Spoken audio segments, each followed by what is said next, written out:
We're dying not on a daily basis, but on a second. As I'm speaking to you now, people dying. Ebola is more than a killer.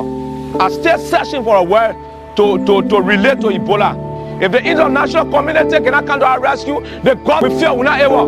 You bring the people to help us. Otherwise we die. They will wipe away our generation. Even your child is sick in the house. You even afraid to touch your own child.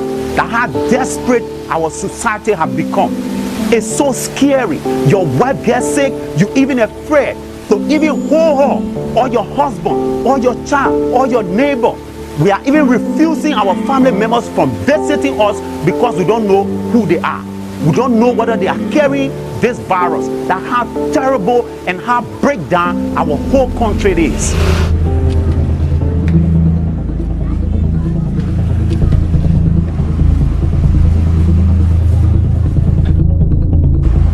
Because of the Ebola, some people stay home, they don't want to go outside. If anything happens, they want to get rest room. They're buying meal, rest, chlorine and Thai soap. One of my greatest concerns is to ensure that we have adequate stock of essential commodities on the market. This is an input-dependent economy. 90% of consumption comes from outside. The most important thing about this is the purchasing power of those who are buying those essential commodities will be greatly declined because you're putting people out of work. So we may need emergency food aid, which is kind of sad.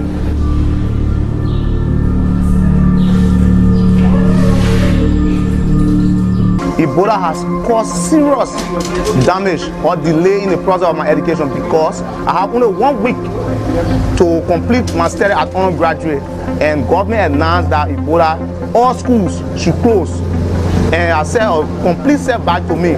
So I'm calling on international community to come to our aid and also continue that support that they are giving the government.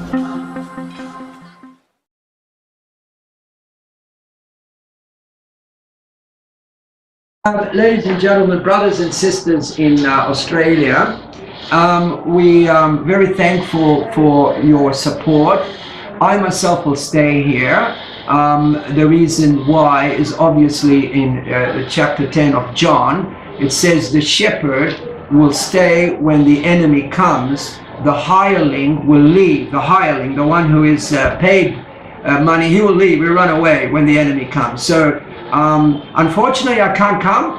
I miss Melbourne, I will miss Brisbane, I will miss Sydney a lot, trust me on that, a lot. But my job is to be here right now because of this terrible crisis that we are now become almost the epicenter of the global Ebola crisis. So unfortunately we have to survive this. Joanna is Australian of Russian background. She has her parents in Melbourne, and she has been with us for some time here, and she's been living in Waterloo with our disabled friends. Fellow Australian sister Eleni McDermott. Eleni comes very highly qualified to us as a volunteer from Australia, from Brisbane. She is now working on her PhD in early childhood education. She has been given from our mission the challenge of administering this Teachers College. This is her office, in fact, and to also do a lot of work with the youth. She is not just working in the college, she's also doing a lot of youth work among our Orthodox youth. And so, Eleni, you've made a decision to stay here despite this terrible Ebola crisis. Why would you want to stay? And then tell us, well, just answer that question first. Okay, brother. Kerede to all our Greek and Cypriot and Australian friends. I guess the decision to stay was, well, I'm not a medic, I'm not a nurse, I'm not a doctor, I can't help people to get well, but I can participate with you and the mission workers in preventing people from getting Ebola in some small way. Hygiene, education in how to take care of yourself. With the youth as well. With the youth, Yes. with the people that come through here, with our teaching staff, with our mission workers that come to the college. And the things that we have put in place will remain, we hope and pray, habits for the future of this country. From the United States of America. As most of you know, I stayed many years studying in New England in the United States.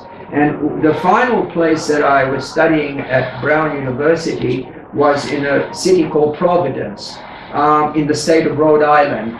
It's a small state, but historically very important. And in Providence, there is a Greek Orthodox church, and I have many friends there. And through my friends in Rhode Island, I finally managed to find this gentleman here, Eric Salo. Eric, how did you, welcome by the way, and thank you for coming to us. Eric is a builder, as I said before. Eric is very good with, American standard building, which we really need here. Eric, first of all, why did you come here? Why would you want to come here? Well, the whole situation is I was here 2 years ago, and I was here for 5-6 months, and I absolutely fell in love with it. I fell in love with the people, and especially fell in love with what you're doing here, your whole mission. I mean, it's absolutely amazing. I'd like to thank Paradise for Kids Australia for all the work they're doing in sending us gloves and masks and so many other things necessary for our protection from Ebola here. I'd like to thank also Paradise for Kids in the US, in New Jersey, for the work they're doing, raising awareness and sending us all the necessary safeguards against Ebola, and also the Romanian Orthodox people in London who are working hard to send us some medicated equipment as well. Thanks to all. Christ be with you.